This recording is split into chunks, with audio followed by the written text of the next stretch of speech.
Happy New Year, everyone. Eric Rock here, Spiritual Catalyst, with 21 unique, and you can modify these to fit you, New Year's resolutions. These are some good ones, guys. So obviously the new year, great time to kind of sit and look at the year that you just had and what were your victories? Where could you have done better? Where do you want to do better? Where were you trying that you realized that's not even important to me anymore? Like, kind of use the contrast of what you experienced in 2024 to get super clear about what you do want for 2025. And setting powerful intentions gets forces in motion to kind of, it's like your magic carpet, and that intention is like blowing that magic carpet toward your highest destiny, dream life, and what it is you want. What it is you want. So, and I'm gonna be upfront with you right now. These are some, hey Vicky, these are some New Year's resolutions I'm making for me. I'm walking my talk here. And that's actually one of my New Year's resolutions, is to be sure that anything I'm teaching or speaking about, or suggestions that I make, or spiritual practices that I share, that I'm doing them, that I'm doing the work, that I'm walking my talk and applying and embodying what I'm sharing publicly. And part of the reason I love to share publicly is because then you all bear witness to what it is I'm putting out there. And in a way, it's like making me be accountable. So thank you for being one of my witnesses. Okay, so New Year's resolutions. Ready? Pump it up, pump up the energy. Say yes. Have you ever watched that movie Yes Man with Jim Carrey? It's hysterical. And by him choosing to say yes, his life massively transformed from living in this little box to having these crazy adventures and grand experiences. And I'm certainly not suggesting that we say yes to things that we don't really want to say yes to. But like, for instance, my husband and I are in our little patterns. Like, we like to go to bed at a certain time and all these things. But around the holidays, we've been invited to a lot. And like tonight, we're actually going to go out and socialize. We're going to get out of our pattern, and we're going to say yes and go do the things. Whereas maybe before we might not have wanted to, but it's like important to look at the patterns, because I don't have any structure in my life except for the structure I create. And I love that structure, and I rely on that structure. But once in a while, it's time to like bust through that ceiling and live beyond the structure. So saying yes to more things that feel good, So I wrote these all down. So yes, and saying yes is about trying new things. It's about adventure. It's about having more fun. Now, the other resolution is to say no. The paradox is to say no. Because as fun as yes is, some of us tend to say yes much too often to everybody. So learning to say no, we build stronger boundaries. Maybe that's a resolution you want to have. Importantly, don't lie or make excuses for when you say no. Say it like it is. Like, and whatever that is for you, whatever the truth is for you. Like when a friend asks if you want to hang out and you don't want to, don't say you're sick, because number one, you're a powerful creator, and within a few hours, all of a sudden, your throat feels weird, your nose is getting stuffed up, you have a headache, your tummy hurts. Yes, so let's not ever say that we're sick when we're not sick, unless you want to create being sick. And I bet you do. I bet that's not one of your New Year's resolutions. But just saying like, no thanks, you know, I'm like tired, I'm not feeling social, I just want to stay home and rest. Novel concept, right? Like, just say the truth. And you'll be actually very amazed at how people respond to that, because when we speak the truth plainly and simply, it kind of in a way gives other people permission to speak their truth as well. And it also keeps, because when we lie, we make up these little stories, we get distortions in our energy, and our energy becomes unclear. And people that are highly psychic and intuitive and empathic will just sense that there's something off, such as what you're speaking and the energy you're bringing are not matching. And that will make people start to distrust you. And I know you don't want that. So we're going to say yes when we mean yes, try to push out of our comfort zone, and we're going to say no when we want to say no. And actually, you don't owe anyone any explanation whatsoever. Simple, like, no, thank you, not feeling it is cool. We're going to minimize the decisions. Things are coming at us all the time, and we feel pressured to make decisions that perhaps we're not clear about.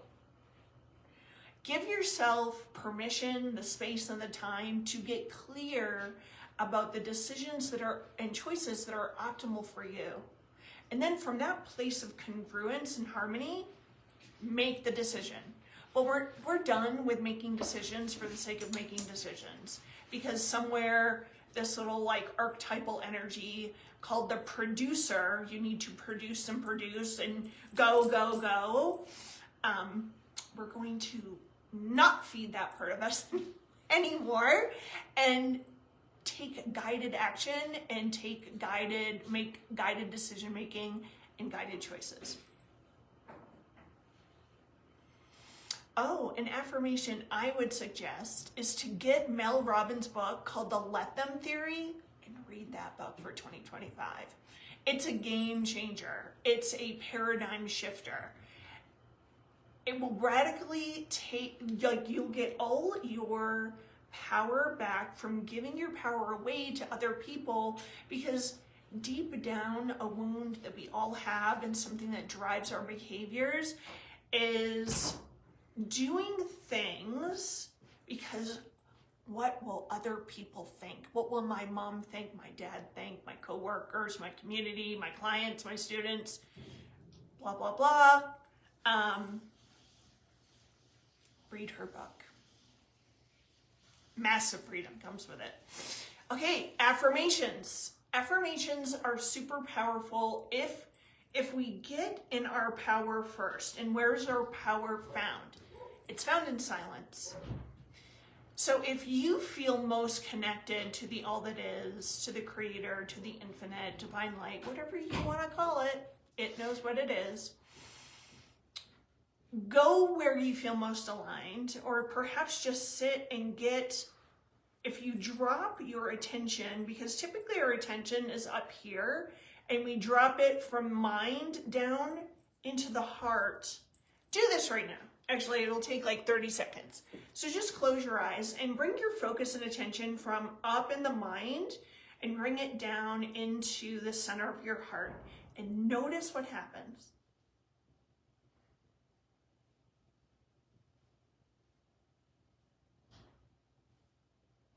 A shift occurs,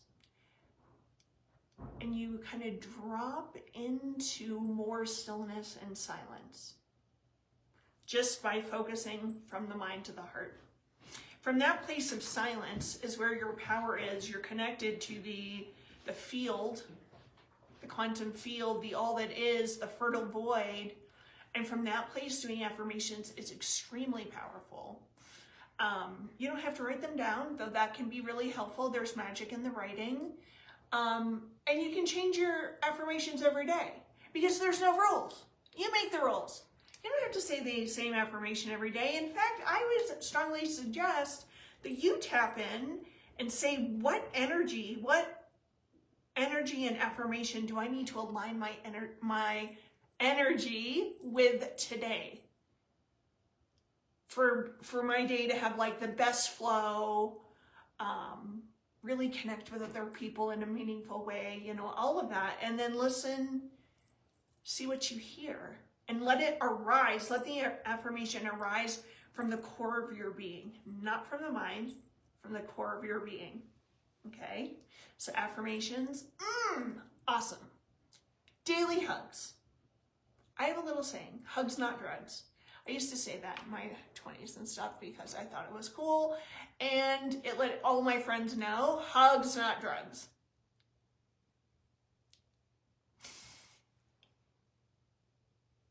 I don't know if that was funny or not, but it was funny to me. But seriously, hugs.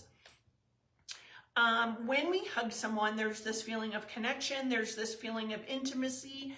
Hugging someone opens your heart.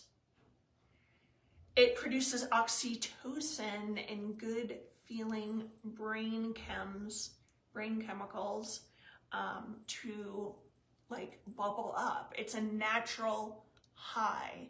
When we share the love that we are, it elevates us. It's an instant shift. It's an instant elevation of your frequency. So get out there and hug people. Even strangers at the grocery store, perhaps. Up to you. Learn something new for the sake of learning, for the sake of growing. Take that cooking class, take that pottery class, take that snowboarding class, take that art class, that dance class. Take that class. We all have a class that we want to take. Learn that foreign language. Take that trip by yourself. Oh my God, traveling by yourself is such a confidence booster. Because you really have to rely on your intuition, because let's get honest, in the airports, nothing is marked clearly. So you're on a hope and a prayer in your intuition to get where you need to get safely and on time. But seriously, like going out there and traveling to places that you want to see and go to, it's fun with a partner, it's fun with a group. Going alone, there's something about going alone, and when you get into the hotel room and you close the door and there's no one there but you. And I found, because I've done a lot of traveling alone, I found that, you know, because we can numb in a lot of ways, and one way is being overly social, food, sex, shopping, you know, whatever your poison is, we can numb ourselves. And that which we have been numbing, when we travel alone, starts to come up because there's space. There's not all this chaos going around. There's not all this distraction. So that which you have been not really wanting to look at and feel and deal with and confront tends to come up. And it's a huge blessing. Like, I did not feel like it was a huge blessing at first, but I will tell you, hindsight is 20/20, and it's always been a blessing. I've had some of my most profound healing experiences when I traveled by myself. Think about it. Make a garden.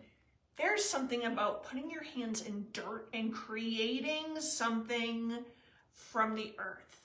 Plants, herbs, fruits, vegetables. And if you live in an area like I do, Colorado, that it's not always easy to have like a garden where we do lettuce and tomatoes and cucumbers and all that, we got an indoor garden. It's not exactly the same thing. However, it brings the energy of the outside inside, and plants give so much life to a space, and they oxygenate the space, and they also energetically clear the space. So get your gardening on. And then physical things. So those were more like self-help, mental health things that we can do. And there's a zillion others, but I'm just doing about 21, and I think I'm going to go over. Physical health stuff. Start taking the stairs. Start taking the stairs. Learn how to do a headstand.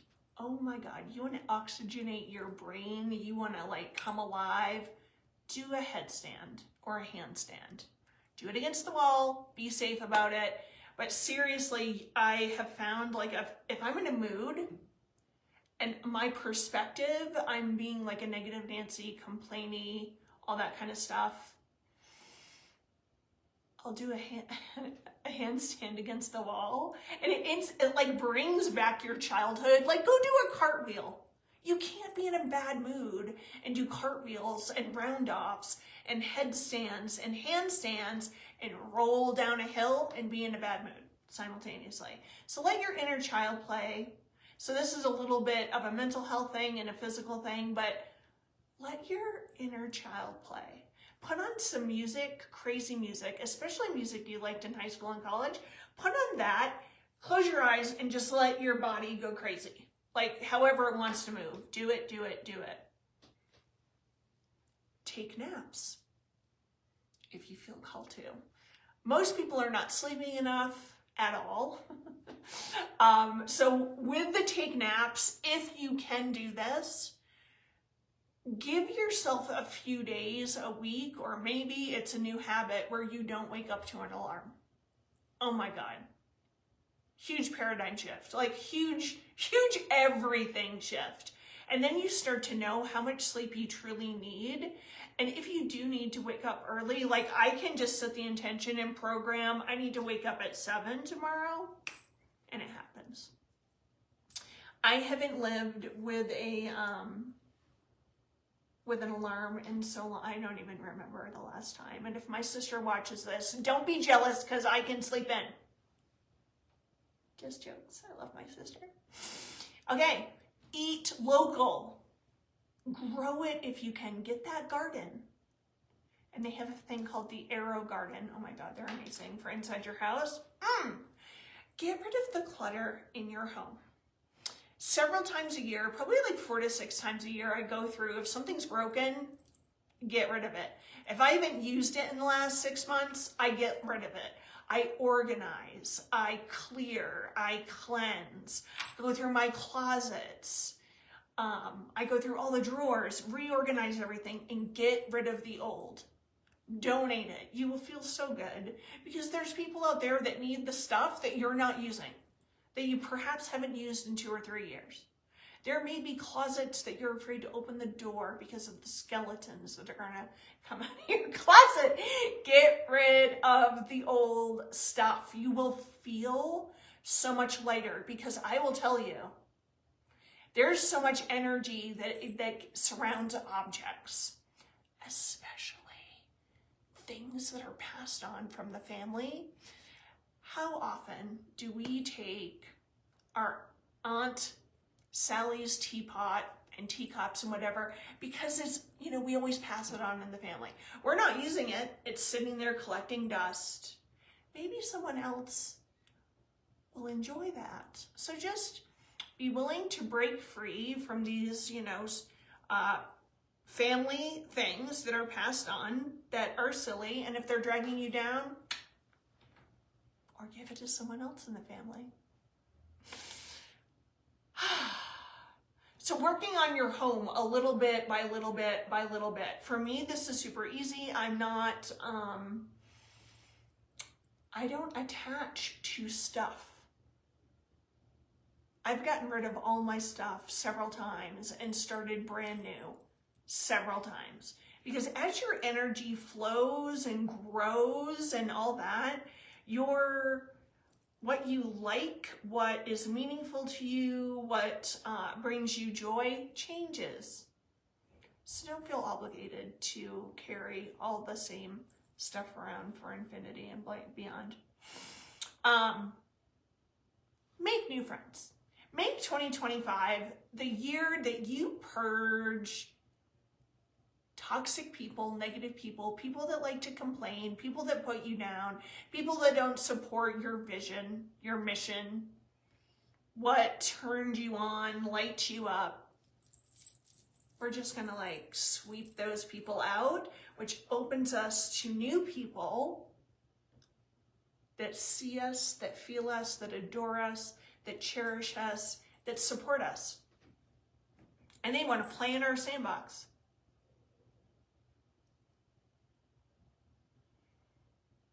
For gifts this year, perhaps do handmade gifts. Things that are really like meaningful. And if you find a gift like small local businesses, let us support them. And if you're crafty, making a handmade, homemade gift is so precious, so precious. Quit watching TV or movies at dinner. You'll end up not eating so much, slowing down how fast you're eating, and you'll find that a lot of times we don't even eat half of what's on the plate anymore. We're not distracting with the TV. Or the other thing is no scrolling social media while you're shoveling your food in your mouth, not even realizing, like not even tasting what you're putting in your mouth. We're done with that. We're not doing that. Those are my unique New Year's resolutions. I hope you enjoyed them. Craft and modify them to fit you. And let's make 2025 the year of magic, the year of harmony, the year of coherence, creation, inspiration, passion, joy, love, light, laughter, abundance, all those good things that each and everyone deserves. Let's take our health to another octave of awesome. So, Happy New Year's to you. And if you have any unique New Year's resolutions you want to share below, bring it on. I'd love to see them.